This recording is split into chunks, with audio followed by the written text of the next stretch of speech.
Oh, hi, everybody. Good to be with you again. I pulled Erin in today for our Ask Me Anything. I'd like to have her come on board whenever I can get her. So, Yes, Erin, the correct spelling is E-R-I-N. That's how girls spell it. it's funny because I'll be telling Siri to call Erin or message Erin, and instead it's my neighbor, Erin, the man. So I'm constantly saying, I'm sorry, Erin. I meant to call my Erin. But everybody does try to spell my name with an A, so it's okay. Yeah, but that's okay. I want to give just a brief word about Natural Hope Herbals. We've talked about them just a little bit. I have some other products that Erin and I both have products that we use and love. And Natural Hope Herbals is actually one of them that we love a lot. And I'm actually very heavily relying upon them right now. So I just wanted to give a shout out to them and share with you. I have a few tinctures that I use every single day. Herbs are medicine. I'm using their heart tincture because I sometimes have a very racing heart, and I think it's due to stress. I have my husband taking the heart tincture who did have a heart attack, and you'll read about that soon. I might even be able to pull him on at some point. Speaking of stress, I got stress. That was my next thing. We both have stress. Yep, because it's not uncommon for us today to have a lot of stress. And lately, man, have I had a lot of stress in the last week. So this is definitely my go-to just to help me handle those times that are extra difficult. But, Erin, do you ever use yours at night? The heart one, no. I typically use the liver one at night. Okay. No, I meant the de-stress. Oh, I'm sorry. No, I don't have any problem going to sleep. I have trouble staying asleep, and sometimes I have trouble just relaxing enough to really enjoy sleep. But for sleep, because I do have trouble sleeping, staying asleep in particular, this has definitely been a godsend to me, and it's the Natural Hope Herbals Natural Sleep. I take only 2 droppers of this. If I take more, I can't wake up in the morning. And that's how I know the 2 droppers is working, because 3 is too much. But 2 for me is really perfect. But times like this week, I am adding the de-stress at night also. Because I'm telling you, my husband's away for a long period of time. I have a rescue dog who's not easy, and a lot of other things going on. So lately I've been using de-stress and natural sleep at night. And the other thing that I use every day is Adapto Immunity. I use a couple of droppers in the morning and maybe 1 in the afternoon, or 2 in the afternoon, maybe 1 at night. This just helps our immune system to be strong and to deal with whatever life's throwing at us. So those are my go-tos, but they're such a great company that produce something for everything, and the herbs are all wild crafted or certified organic. I am tongue-tied. Certified organically grown. And Erin and I actually will be on the farm and at the facility in just a few more weeks. We'll be exhibiting at the Natural Hope Herbals Wellness Day, way up in somewhere in central Pennsylvania, in the middle of nowhere, in a forest where I've been, but this will be the first time for Erin. So I think Erin will be just as impressed as I was.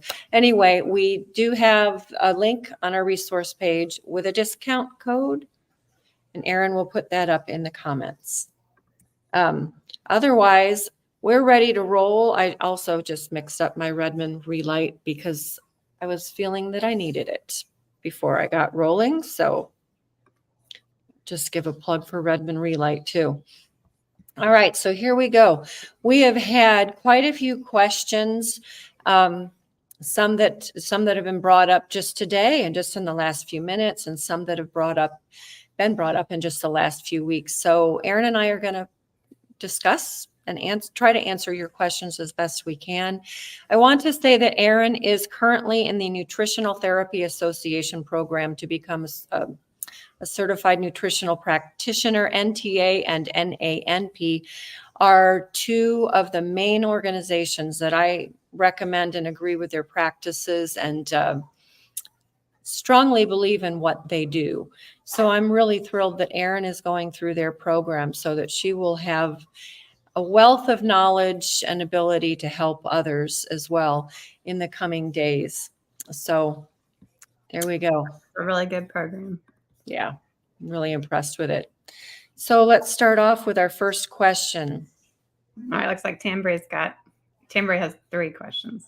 Okay, well, we'll start with Tambray then. Have you figured out a good regimen for the boron and also for the bentonite clay? How much and how often? Okay, so the boron, we talked about this with Steve Campbell.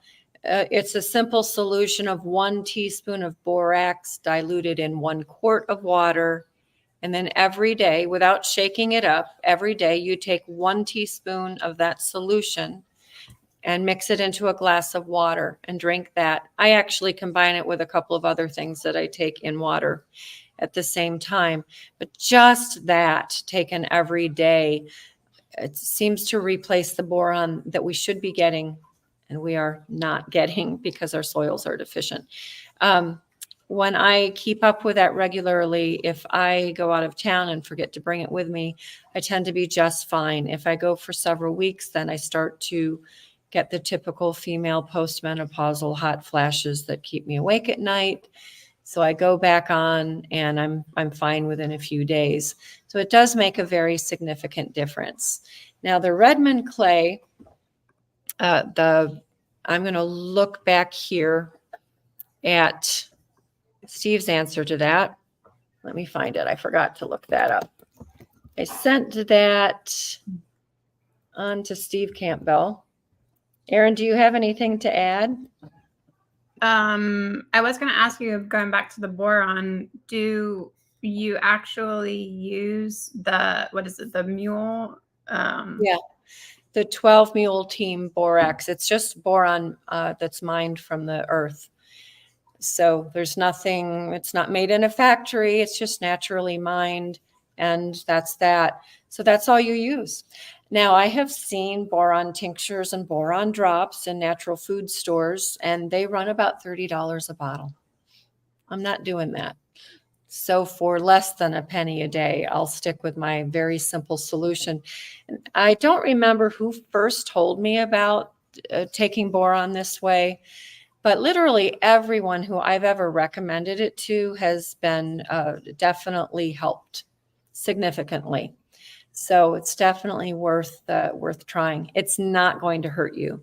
If you took too much, it could potentially cause some harm, but a teaspoon of a dilute solution is perfectly fine. And then on the clay, Steve says, when you ingest the clay, be sure to drink plenty of water. He suggests reading the booklet, We Eat Clay, and we can upload that or send a link to it. That's put out by the Redmond company. I have a copy of it actually, and I've only glanced through it. I need to actually read the whole thing. I'll put a link. I'll post it on our website and then put a link in the show notes for it. Okay. It'll take me a minute to get it up there. Okay. Activated charcoal also does a similar thing as bentonite clay. Now, Steve does definitely suggest, he says that the clay has more broad effect than just the charcoal. And he strongly suggests that you do the foot bath first.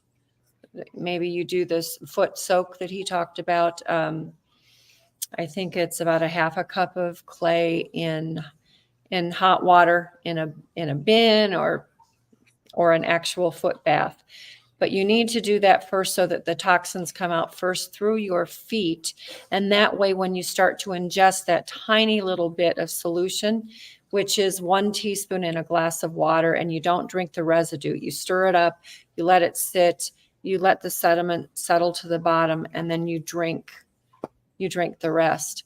But that is going to pull toxins from your tissues. and it can cause a Herxheimer reaction, which is the reaction when too many toxins are being pulled at once from your body, and they're kind of dumping through your lymphatic system and into your intestines, and it can make you feel very sick. You can throw up and have diarrhea. So do the foot baths first, and that way ingesting orally will be much less, I don't want to say troublesome because it's beneficial, but you'll already have hopefully most of the toxins or the big stuff pulled out through the feet. So hopefully that will help you avoid the Herxheimer reaction. And the book says to mix 1 teaspoon of the dry clay into half a glass of water, stir it up and let it sit 4 to 6 hours or even overnight. And then drink the liquid off the top, or stir it up and drink the whole thing. Some people find better results if they drink it first thing in the morning. Some find it better if they drink it last thing at night. And I think I prefer night because your body is detoxifying during the night anyway. It's cleansing itself of toxins. And also because you're eating during the day, you don't want to lose some of the nutritional value by bonding to clay. So I would recommend doing it at night. The foot baths should not be done on the same day. I think he's suggesting, and we need to clarify this, but you do the foot baths for a few days first, and then you ingest the clay. Mm-hmm. Yeah. And you don't have to do both on the same day once you've gotten past the initial foot bath. But it's something that you can do regularly. You do it initially, and it's going to be a heavier detox, and then you do it maybe once a week or once a month to get out anything more that's before it has a chance to really build up. Okay. Okay, the next question. On natural sleep, Connie is saying it does not work for her. You can't stay asleep. Okay, so here are my suggestions for staying asleep. One thing super important is you do not eat or consume anything, especially carby, at all within a 4-hour window of bedtime. I also would suggest that you go for a walk, go for a swim, go for a jog in place, but do something right before you go to bed to work off any residual literal energy that might be flowing through your veins that might wake you up later. Those 2 things are really important. I do like to drink a glass of red wine in the evening. Dry, very dry, not sweet. But if I drink several, which is not normal, I'm going to wake up later because alcohol is also a sugar. So dry red wine is low in carbohydrates, but it just relaxes enough that it helps me in the evening, and I can really enjoy that. But whenever you have too much of something that is carby in the evening within several hours, and I'm suggesting again, within a 4-hour window of bedtime, you may be able to fall asleep, but you won't be able to stay asleep. So definitely don't eat or drink much of anything, and try natural sleep 30 minutes before you go to bed, or maybe since you're having trouble staying asleep, you could even take it right before bed. But try 3 droppers and see if that helps. Also in our program, we've been talking about sleep a lot, and one of the things that that my instructor said has worked for him a lot, and then in his practice, is GABA.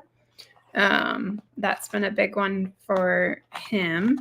I'd forgotten about that. I used to use that years ago. Mm-hmm. Yeah, he talks about that one a lot. And then also just thinking about your sleep environment and your sleep hygiene. You want to make sure that it's, that there's no like night lights on, or you want it to be really dark. Screens. Yeah, your phones as well. You want to, if you can, I could walk everyone through how to put a the red light thing, I can do a short tutorial on that later and put it up. I think that'd be a great idea, Erin. Screens are the blue light is meant to wake you up. Blue light's always in the natural sunlight anyway, but it's highest during the middle of the day whenever you're supposed to be awake. So the blue light from our computers and our TVs and our phone screens. And LED lights. And LED lights, yep. So if you can change out your light bulbs, and I know it's harder and harder to find incandescent light bulbs these days, but if you change out your light bulbs in your bedroom, maybe in your living room, if that's where you are resting in your living room before you go to bed, get rid of all your LED lights in areas that you want to be restful in preparing for sleep, for sure. Yeah, very good. That's very, very important. So see, Erin, we're a team. It takes both of us. Very good. Okay, I don't have my glasses on. I can't read all of these very well. Why don't you bring up the next one, Erin? Okay, let's see. The next one we have, what are your thoughts about a vasectomy? The vasectomy and getting tubes tied is obviously not natural, but it seems to be okay by the reviews and research we've done. Sorry if it's too awkward. It's not awkward at all. No, we can talk about that. I can tell you that my husband had a vasectomy many, many years ago, and then we had it reversed, and boom, boom, boom, we had 7 more children. Thankfully, we were blessed. But when he had his original vasectomy, he did have a tender lump. So, and I read about this even recently, that often happens. There's scar tissue that forms that may restrict blood flow. The jury is out really on more the safety than the efficacy. Obviously, sometimes they fail. I have a brother who had a vasectomy and then some years later had 2 more children. I think it is more problematic, however, for women to have their tubes tied, because the ovum, as it breaks down through the fallopian tubes and into the uterus, releases hormones that help to regulate our cycles. And so that can be disruptive, much more disruptive to a woman's body. As far as I'm aware, and I've looked and I can't find a whole lot of information about the negative effects of vasectomies, but there are certainly more about tubal ligations for women. So as options go, I still prefer just to do natural family planning, and that's what my husband and I were doing, and we have 7 kids to show for it. 7 more kids. Of course, a couple of them were, especially the 3rd child, was actually planned, but it is such a dilemma, and it's really hard to know what to do. There are other options, as I mentioned, natural family planning, neem oil and diaphragms, a few things like that. I really think that this particular topic is worth an episode. So let me see if we can dig up someone to talk about these things that has hopefully more knowledge and information than we do. I'll just say that I'm leery of both. However, we have done them. We did vasectomy, we did reversal, and then at the very end of my reproductive years, when I was 43 years old, I had a tubal ligation, and I had my regret, but it had its rewards too. So we'll try to find out more about that and see if there isn't someone that we can talk to about that, get more information. And we do have some good book recommendations on understanding your cycle. I think Honoring Our Cycle is the best one that I've found yet. Katie Singer's. Yeah, and she also has the one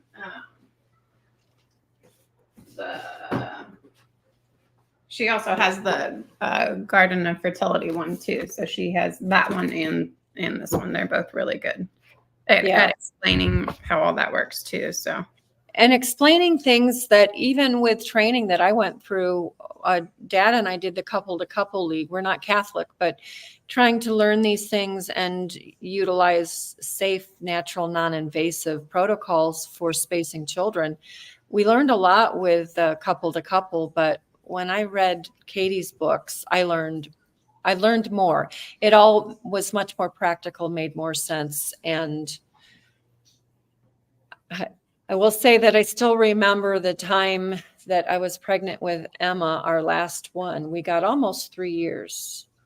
We got 2.5 years between the 8th and the 9th. And she gave me a call one day about something else and asked how I was doing. And I said, well, actually, I'm pregnant again. And she laughed and said, Maureen, why? What did you do? She knew that I was not actually intending to have another baby, at least not at that point in time. And she pointed me to one particular thing that I had taken for granted and overlooked, and voila, Emma. So I recommend those books very highly for that. Yeah, I still think the natural thing is the best thing to do. Yeah. Okay. Great question, though. Yeah. That was a good question. Very good. All right, let's see. The next one is my 5 young kids have bad teeth, but good dental hygiene. I blame it on how I prepared whole grains and fresh milled wheat that she needed to soak or do sourdough. So she's been learning that whole grain wheats not properly prepared can cause all sorts of problems, including the leaching of minerals resulting in bone loss. What can I do for teeth to remineralize? Nigel Ramey wrote a book, Cure Tooth Decay, years ago. And it basically is the GAPS diet. It's gut healing, and it's intense nutrients from bone broth in particular. And then utilizing cod liver oil. We recommend Green Pasture brand fermented cod liver oil for this, that works synergistically with the bone broth to remineralize teeth and bones. So following this protocol, you're avoiding all grains and obviously sugar. I believe, just like with GAPS, a little bit of raw honey is acceptable from time to time, but you're really focusing on nutrient density and helping the gut to be sound, to be healed and sealed is what Natasha always says, so that your body is not losing minerals, but actually gaining minerals. And in order to gain minerals, you also need the fat soluble activators that you find in ghee, in particular, ghee and butter. With GAPS, you're avoiding butter and just using ghee. So I would suggest looking up Ramey Nigel Cure Tooth Decay Naturally. Erin can look that one up if we don't already have it. I don't think we do have that one. I have that one. Yeah. But following the GAPS diet will accomplish the same thing, just very heavy on bone broth, meat stock. So that means every day, not every other day, but every day, making it, we really like it. I do my brined roasted chicken broth. So I cook a couple of chickens, brine them overnight, roast them with good herbs. And I actually like Redmond's lemon pepper seasoning or organic garlic salt. Mm-hmm. And then I make my broth with that, and it makes an amazing broth. It tastes good just by itself. I don't think I've ever had someone not like it, but when I add a dollop of heavy cream or a little bit of ghee, it's even better just to drink as a soup. But you can also just add vegetables, non-starchy vegetables to that. But you're limiting sugar-forming substances in your diet while maximizing bone-building nutrients and healing and sealing the gut. Definitely stay away from sugar. Weston A. Price has a brochure titled Message to Grandparents. If grandparents are a problem, you might want to contact them and ask for that brochure and pass it on to grandparents or anybody else. Yeah. Okay. There is, of course, and then there is remineralizing toothpaste, which we use here. Not that that's going to rebuild an entire tooth, But I do think that the remineralizing toothpaste does help if you have like small cavities, that kind of thing. I think it definitely helps. It does, and I almost brought out the Pearl Oral Health products to show today. I decided to wait until I interview Dr. Zunka, but I do take Silodin from Pearl Oral Health, and we have a link for that, right? I mean, we do have a link for it. It should be. We do. I'll put it in the show notes. I know it's on our resources page, but I'll put it in the notes. So I take 3 or 4 drops of that in water. Actually, I mix it with my boron. I take that every day, and that helps to remineralize. And then I use the toothpaste also, and you don't spit it out or rinse it out.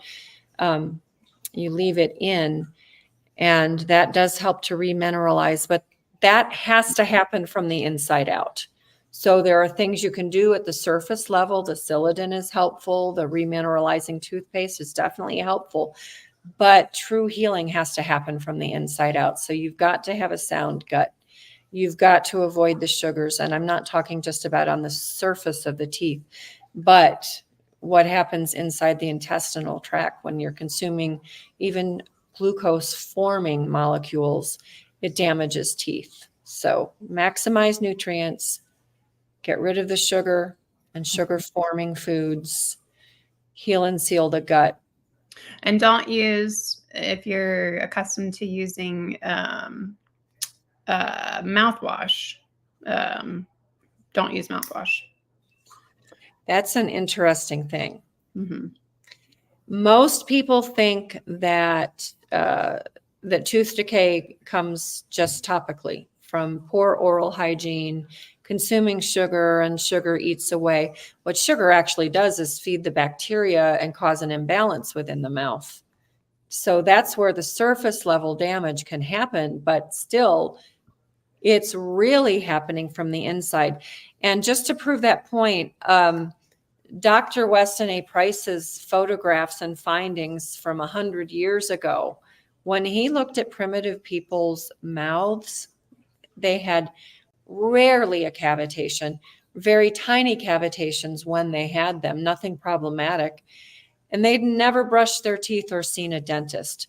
So it's not about what we're always told it is. It really is about nutrition. And that's why Dr. Price's research is so important, because it demonstrates that what we put into our bodies via food and what we don't put into our bodies, because if we're lacking nutrients, by replacing nutrient dense foods with nutrient less foods, then you've got a scenario going where the teeth can't be healthy and neither can the body. I hope that answers the question. Yeah, okay. That one helped. Yeah, and not preparing grains properly definitely does cause gut damage. So for a while, you have to avoid the grains anyway until the gut is healed and sealed. And then when you go back to grains, they have to be prepared properly, soaked, sprouted, or fermented. That's the natural way of doing things, and always has been until modern times. Mm-hmm. Yeah. Yeah. Good question. All right, let's see. The next one from Lori. She says, do you suggest taking beef liver capsules? If you're not eating liver, yes, absolutely. I love liver. I like beef liver and onions. I love chicken liver, and I hope you will too. But if you can't get it down, then definitely take capsules. And I don't mean to overdo it. You can take 2 capsules every day. We have a product that we're just trying out. I have it in my kitchen. I'm obviously not in my kitchen, but I'll bring it up and Aaron can put it in the notes. Of course, Eat Pluck products are very good and contain liver. And he has his pure liver powder, which you can either add to soups, vegetables, meats, or you can also just take it a little bit at a time. But I do have capsules that I started to take that someone gave me to try. Excuse me. I've only recently started taking them. So it's desiccated liver from New Zealand, so it's very clean. Liver, of course, is a filtering organ. And so I need to say that oftentimes people ask me, aren't you ingesting the toxins that the liver is filtering when you eat liver? And the answer is basically no. You should soak your liver before consumption. You can soak it in buttermilk. You can soak it in water that has a little lemon juice added to it, or vinegar, but I don't like the taste. But liver does not hold toxins. It filters toxins. And all of those little vessels that run throughout the liver, they're easy to see. So if your liver is sliced thinly and you soak it just for a little while, an hour with a little bit of acid or alkaline medium, it will draw the toxins out that are still there, but there's not much. They'll rinse away. So you don't really have to worry about that. But yes, if you can't get down a bite of liver and chicken liver pate, Grandpa's is the best. Yeah, Grandpa's is the best. Or get what I get pretty frequently is and I like to get it from Triple E Farms, their heritage blend, which is ground beef with the added organ meat to it. So you don't know that it's already all ground up in there, and you just make your burgers or whatever like you normally do, and it's an easy way to get it in. And that's not that we don't eat that ground beef. We don't eat that as our ground beef every time we have ground beef, but we do. I try to stock up on that and then pull that out like once a week or every other week. I actually like to use that to make meatloaf, meatballs in tomato sauce with meat. Because my family still notices the taste of I think it's particularly the liver. It's just enough. It's the right proportion to have combined with the other flesh meat. But a couple of my kids do not like the taste. And so when I put it in a sauce or something highly flavored, then they don't notice it. Otherwise, I often mix it with ground pork, ground beef, ground venison, and then it mellows the flavor out. I don't object to the flavor anyway, but some do. And so for that reason, I either mix it with other ground meats or I use it for something that's highly flavored. We like the taste of it. Kevin thinks it's the best burgers ever whenever we cook that. Well, I think your dad might not appreciate knowing this, but I actually give some to the dogs and the cats too, because it's good for them. Yeah, not a lot, but a little, because I want them to be healthy too. That is good. And I think too, I don't know, and this is something that I thought about. I don't know what you think about this, but when you take the liver capsules, when you're taking liver that way via the capsules, would you take it every day, or would you just take it like once or twice a week, considering that in the wild, the liver is such a small part of the animal that when, an ancestral person was hunting, they're not going to be able to eat liver every time they eat the meat. They're only eating it once. But taking in 2 capsules a day or 2 capsules 3 or 4 times a week is perfectly fine and pretty normal. Or you could take 1 capsule a day every day, and then you're just getting not micro doses, but small doses, appropriate doses. Of course, when it's desiccated, prior to desiccation, it will have been larger in volume. So 1 capsule in volume pre-drying might be like 4 times the size or 5 times the size. So microdosing or minor dosing, or I don't know how I want to say it, but small doses every day is fine and good. Or maybe 2 capsules 3 or 4 times a week. That's really what I'm shooting for. Mm-hmm. Of course, I'm also getting the Ancestral Blend or the Heritage Blend from Triple E. Shout out to Triple E. They're And good. we use the pluck like every single day. We put it on Yeah. eggs. We put it on vegetables. I made a really good bone broth soup last night. Kind of like kind of like your gut healing soup. Yeah. That it's we put the pluck on everything. Good. Yep. Yep. I don't use it quite as often as I should. I kind of forget about it sometimes. It's sitting right in front. When it gets moved, I will add that though to soups and stews and meatloaf and meatballs. Yeah. So, yeah. Yeah. Good one. Okay, let's see what's next. And Carmen, I see that there is a question about lymphedema, and I'm going to come back to that because I do have a couple of thoughts, but I want to dig a little bit deeper. It's something that I haven't dealt with a lot, and I don't think Erin has either. So I know a couple of things that are useful and important, but I want to know more before I answer that. Mm-hmm. So if it's okay, we'll come back to that. I usually ask other people who know more than I do. When I'm uncertain about something, I'd rather give a good, complete answer than mislead or not say enough. So we'll come back to that one. Okay. Okay, so let me make a note that we'll come back to the lymphedema. We'll get more information on that. We'd like to be doing these Ask Me Anythings monthly, but right now we are trying to come up with a month-by-month plan. So we have 4 weeks in June. We'll be able to come back to that the 1st of July. Yeah. Thank you for understanding. And Chef James Berry from Pluck is going to come back on soon. Yeah. In the next week or two, I think. Yeah. Okay, let's see. So those were all the questions in the chat. Were there any other chat questions? Oh, and Tina says that she read the conspiracy on boron that Steve mentioned. Yeah, that was in the show notes from one of Steve's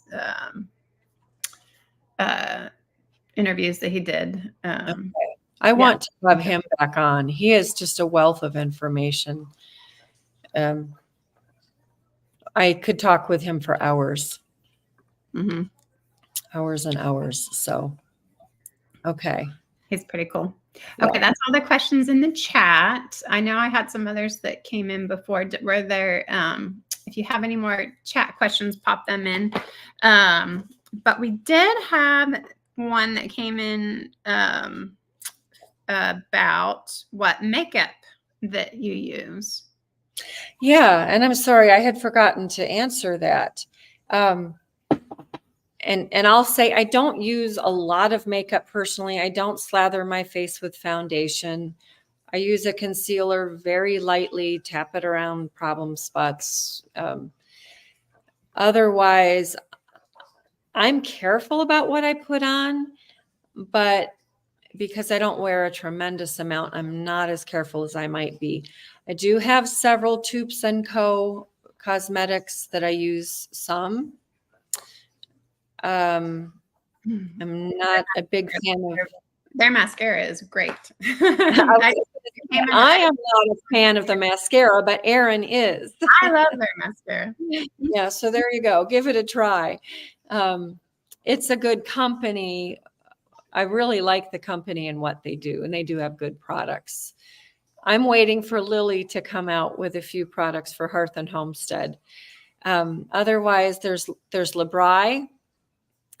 There used to be, there's a direct sales company besides Labri that I used to use and sell. I don't think they exist anymore. Can't think of the name. It's been a few years. I do avoid things that have a lot of smell and deep pigmentation because it's usually unnatural dyes. So I'm pretty much using a light eyeshadow, usually powder, a mascara. I do fill in my brows, and I'm not particularly careful about what I use on my brows. And Otherwise, it's my lipstick. I'm just not particular to one brand. But again, I don't use a lot. So I guess if I did, I'm very picky because my skin, I have like this kind of skin that everything bothers me. So I am really picky about makeup, and I really only wear mascara and just a little bit of concealer under my eyes, and then eyebrow. That's pretty much it. But I am really particular. So I love the Tubes & Co mascara. And then this one I found, I had been using, Tarte is a brand that I will use when I need to get something from the store. Their stuff is pretty safe to use, like their eyeshadows and I don't use their foundation, but I do use their concealer. But I came across this app a couple of months ago. I think Abby told me about it, it's called Yuka, Yuka. And so when I went into Ulta to get to grab some mascara real quick because I needed something right away, I was like, I'm gonna scan in the Tarte gifted mascara that's kind of like my backup. So I scanned it in, and it said that it was really bad. oh, wow. Because I thought that was like one of those safe ones. So then I went around the store and I started scanning like everything, and almost everything was bad except for this one. It's actually by L'Oreal, and it's called Voluminous Noir Balm, and it doesn't have hardly any ingredients in it. And so I've just been, and it's like $8. So I've been using this, and I love it. So that's my new go-to whenever I just need to grab real quick. But the app said that one was, and like none of the other L'Oreal products, I wouldn't ever use any of the other ones. But that was the only one. It got a rating of 93 out of 100. Wow. So this app Yuka is really cool because it tells you like all of the ingredients, and then kind of like gives you like a warning for like how good or how bad they are.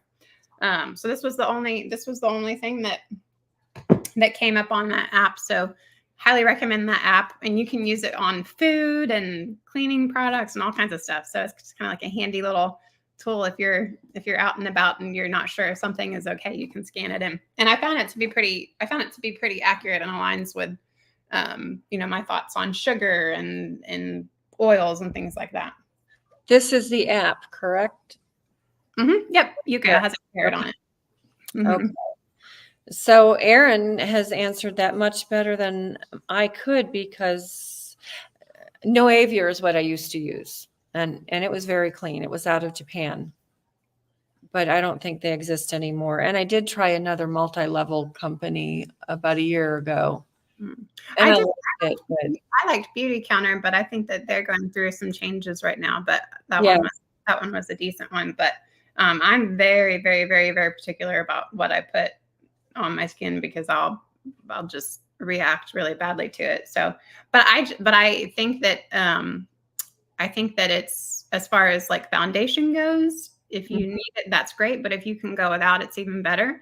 And if you can get outside and get your bare face in the sunshine for 10 to 15 minutes a day, no matter the time of year, soak up that. If you're out right now where I live, the UVB rays are out from about 10 a.m. until 4 p.m. And the UVB is important to get your vitamin D. Mm-hmm. So get make vitamin sunshine, really good. And then you don't have to be out for very long. Just go outside for 15 minutes and get your skin in the sun, on the sunshine, including your face, without anything on it. And I think that that's probably the best thing, one of the best things you can do for your face, besides eating well and taking good care of your body. And that really is where it starts. Just like with the teeth that we talked about earlier, our skin starts on the inside out. And to that end, I'll say also that the fermented cod liver oil helps my complexion immensely. Absolutely immensely. So if you have skin problems, eat a clean diet, make sure your liver is detoxified and clean, and take fermented cod liver oil every day. Get plenty, eat butter, eat ghee for the vitamin A. All of that works together in the sunshine. I get as much sunshine as I possibly can. I'm a Yeah. little pale right now, I It's think. so good for you. The sun, God gave us the sun as a healing tool. Obviously, you're not going to sit out in the sunshine all day and burn. You don't want to burn, but Yeah. but I do believe strongly that the sunshine is a gift from God to help us heal. But if you do want to use sunscreen because you know you're going to be out for longer than you should, I recommend either the Badger brand or Bear Republic. Badger is my preferred because it has less ingredients, and the ingredients are more along the line of jojoba oil, coconut oil, that kind of thing, more so than chemicals. And you definitely want the active ingredient, which would be the sunscreen part, to be a mineral. So titanium dioxide or zinc oxide, one or both of those. If your sunscreen if the active ingredient ends in ene or ate, so like octosalate or avobenzene or something like that, those are chemicals, and you do not want to use those sunscreens at all. And then, make sure that you're in the sun before you put the sunscreen on for a little bit, and then put it on if you can, because it is important. Yeah. Very good. And we shouldn't be afraid of the sun. I don't use sunscreen, or very, very rarely. And I'm Norwegian.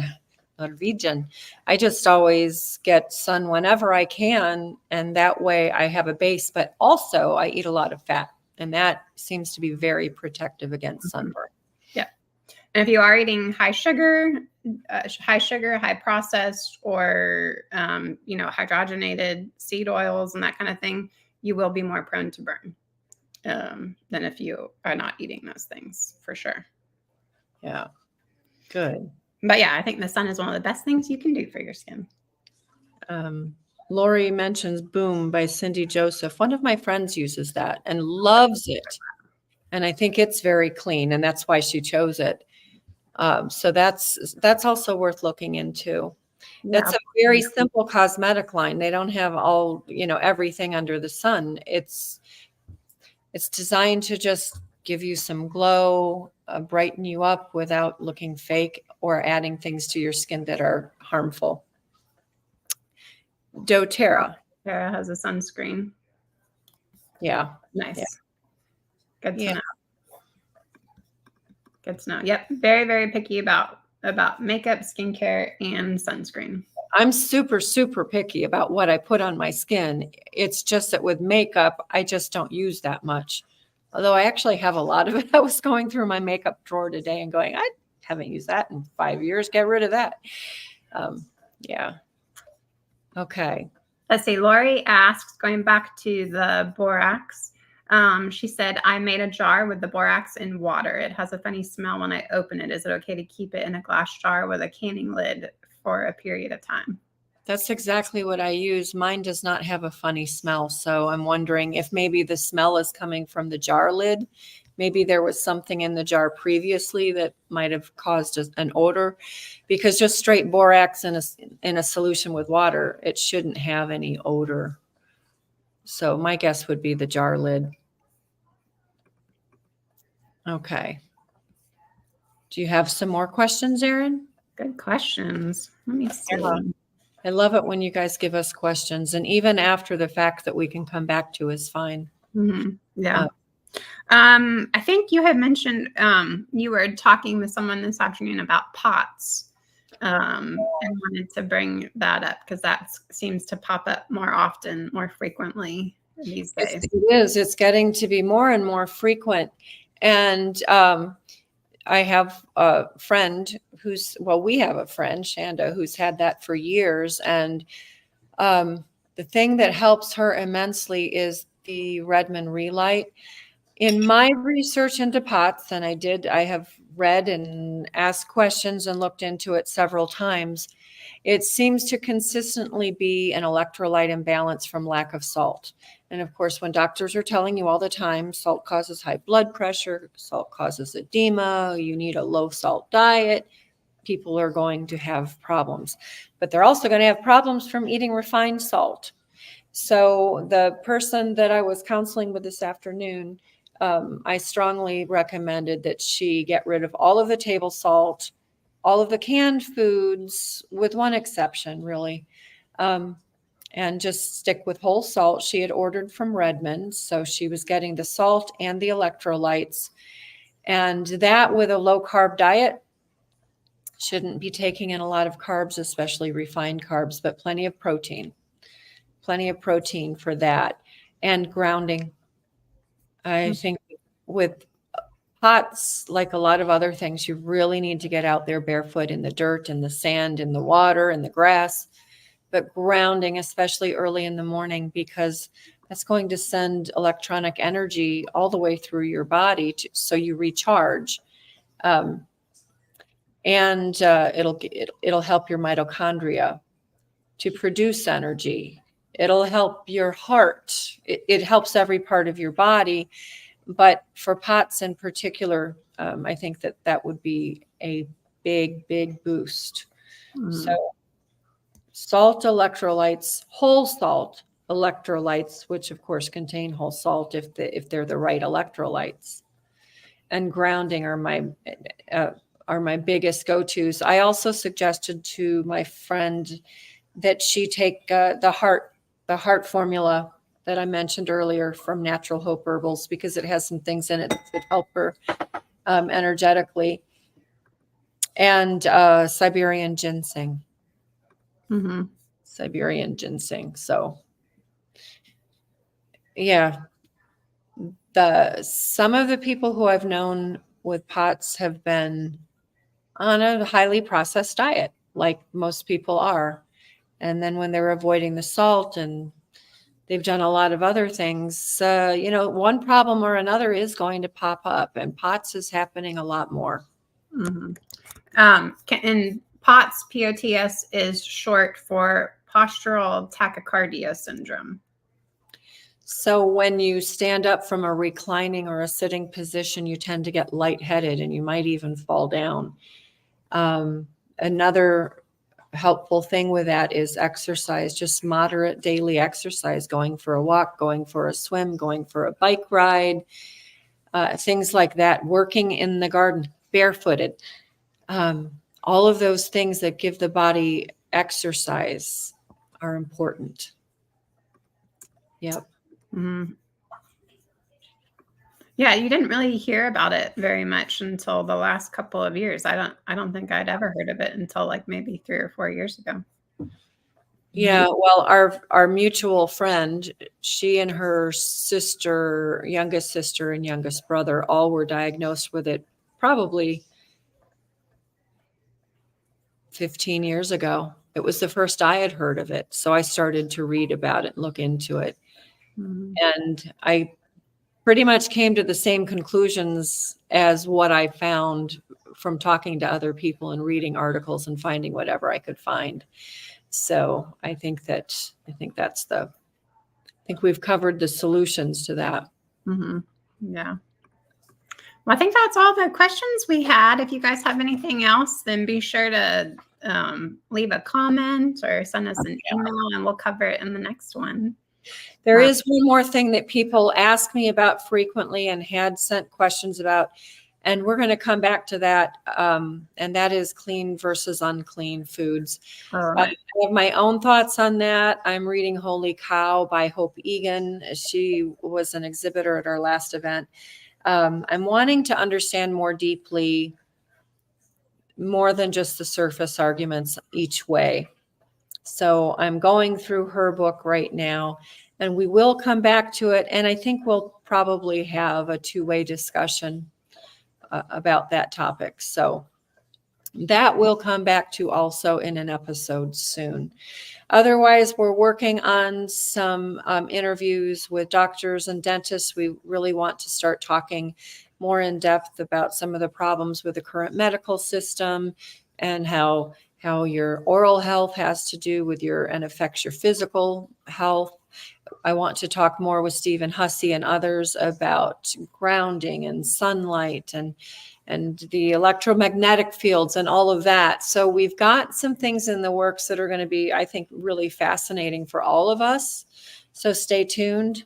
We're working on nailing a few people down, and so we'll let you know. Mm-hmm. Thank you so much for your questions. Keep them coming. Yeah. Oh, Liz, I'm going to pull him up and take a look at Dr. Patrick Jones. We'll have to suggestions for people to talk to as well. Mm-hmm. That's definitely helpful. So, yep, we want to go over topics that are of interest to you. So definitely let us know what you'd like to learn more about, and where you have people that you'd like us to interview. Definitely let us know, and we'll pursue that as well.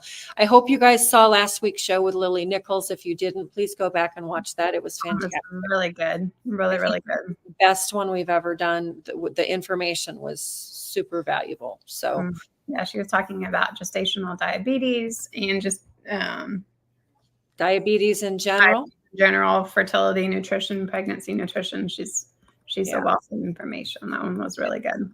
And we'll have her back as well. So yeah. All right. Well, you all have a great week, please. We look forward to being together again next week. Erin and I have a couple of things coming up. Actually, we have one thing coming up on a Wednesday afternoon, the end of the month, the Natural Hope Herbals Wellness Day. So we'll have to figure out how we're going to do that one, because we'll be at the farm for that. Yeah, and I think maybe we can do like a farm walk or something. But yeah, that'll be a fun one. So, okay, we'll see you next week then. Thanks, everyone. Thank you all.